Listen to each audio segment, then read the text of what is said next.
Imagine a tense strategy meeting in a glass office on the 40th floor in downtown Chicago, or a bustling Saturday night dinner party at a Brooklyn apartment. Around the long table, there is an endless stream of noise. Everyone is competing to speak up. The department head is waving his hands passionately, explaining a grand idea.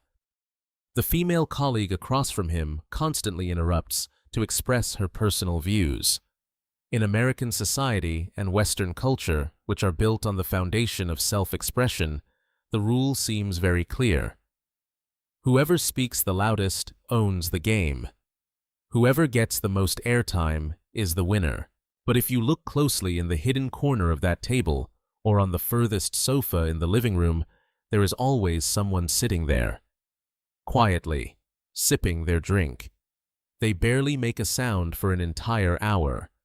Society looks at them and quickly labels them with prejudice tags: shy, boring, spineless, or even weird and unapproachable. Talkative people often mistakenly believe that this person's silence is a sign of an empty brain or poor communication skills. But today, I want you to completely change your lens. That guy or girl shrinking in the corner of the room is not invisible at all, and their brain is absolutely not empty. In fact, while others are busy making noise to cover up their own insecurities, the quiet person is doing something much more sophisticated and formidable. They are downloading the entire data of that room.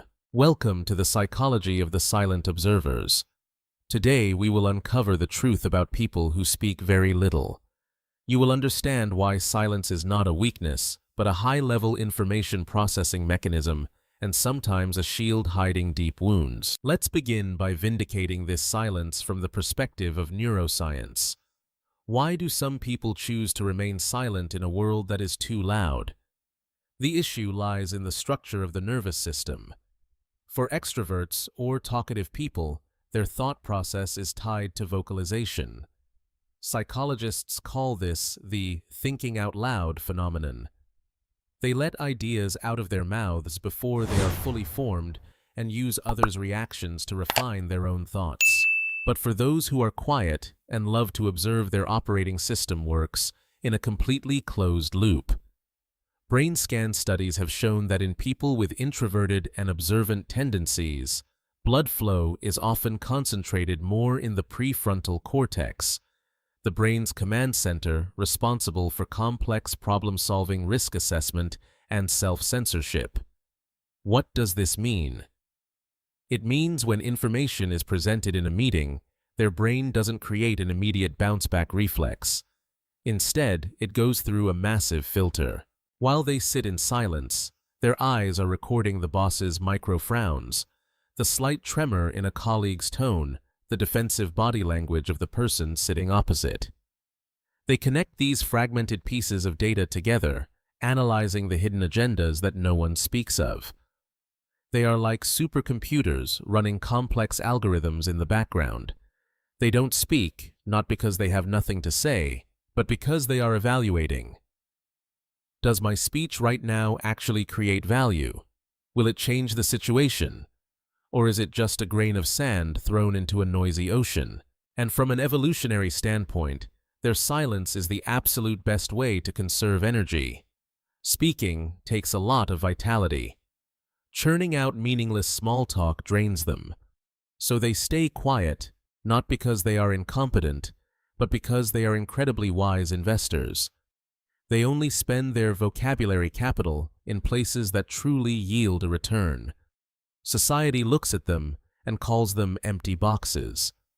Science looks at them and calls them humanity's most brilliant data gatherers. However, like all issues in psychology, we cannot just paint a rosy picture here. It's time we flip the paper over to look at a darker truth, a truth happening in the minds of millions out there. Why do some people have to observe everything so meticulously to the point of obsession? Why do they silently scan everyone's expressions before daring to make the smallest decision?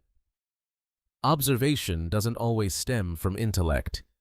Very often, it is born from psychological trauma. In clinical psychology, there is a term called hypervigilance. This is a state where the nervous system is constantly on red alert, continuously scanning the surrounding environment for potential threats. Many people grow up with keen observation skills, not because they were born philosophers, but because they lived through a childhood or an environment where silence was the only way to survive. Imagine a child growing up in a home with an abusive father or an emotionally volatile mother. That child learns, if I say one wrong thing, a thunderstorm of rage will pour down. To protect themselves, that child is forced to turn into an emotion-reading machine. They learn to evaluate whether their father's footsteps are heavy or light to know if he is angry or happy. They learn to look at the crease between their mother's eyebrows to predict an incoming storm. When they grow up, they enter the workplace or romantic relationships, and they continue to carry that survival mechanism with them. Their silence and observation at this point is a result of the fawning response, a desperate effort to please others, avoid conflict, and ensure their own safety. They read the room not to master it, but to find the safest corner to hide in. If you are listening to these words and your chest suddenly aches because you realize you're using observation as a mind-detecting radar in a world full of dangers, then I want you to take a deep breath. It's not your fault. The inner child in you did the most brilliant job possible to keep you alive until today.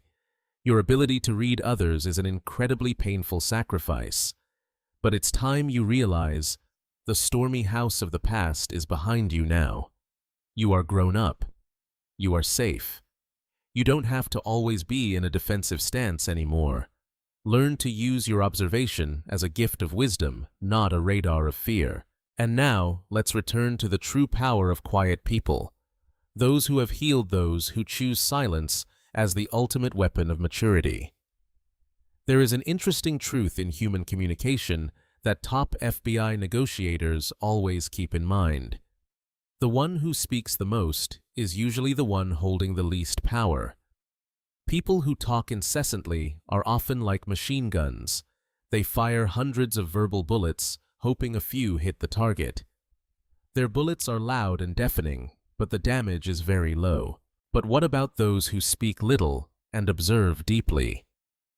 They are snipers. They can lie motionless for hours, calculating the wind direction, measuring the distance, reading the target's psychology. And when they pull the trigger, when they decide to open their mouths, they only need a single bullet to turn the entire tide. Think back. In a noisy crowd, when everyone is arguing heatedly, what happens when the quietest person in the room suddenly clears their throat and speaks up? The whole room will fall into silence. Every eye will be fixed on them. Why? Because subconsciously, we know that this person's words are not verbal garbage. We know that for them to speak up, it must be something extremely important, distilled through a process of deep observation and reflection. While others only see the tip of the iceberg, the quiet person has used their silence to see the entire massive block hidden beneath the water. They see the chessboard, while the loud ones out there are just busy being the chess pieces. Their silence is not an absence. It is an authoritative presence. It creates an empty space that confuses liars into exposing themselves, makes shallow people feel intimidated, and commands respect from truly intelligent people. You see, this society will continue to hand laurel wreaths to those who are fluent speakers, those who easily grab the crowd's attention. That is the rule of a noisy world. But if you are someone who likes to retreat to a corner of the room, holding a glass of water and using your eyes to listen to the world, rather than using your mouth to judge it, then congratulations. You possess a superpower that books can hardly teach. You hold the key to deep empathy, strategic thinking, and a solid inner core. Never let anyone, whether it's a prejudiced society or ununderstanding relatives, make you feel inferior just because you don't make enough noise. Just keep observing. Just keep listening. Because this world always needs people who understand it, rather than those who only know how to make noise on its surface. If this video has spoken the deepest feelings in your heart that you never knew how to express, please hit the subscribe button so we can continue to accompany each other on journeys exploring the human mind. And don't forget to leave a comment below to let me know, what do you usually use your silence for, to analyze the situation or to protect yourself from getting hurt?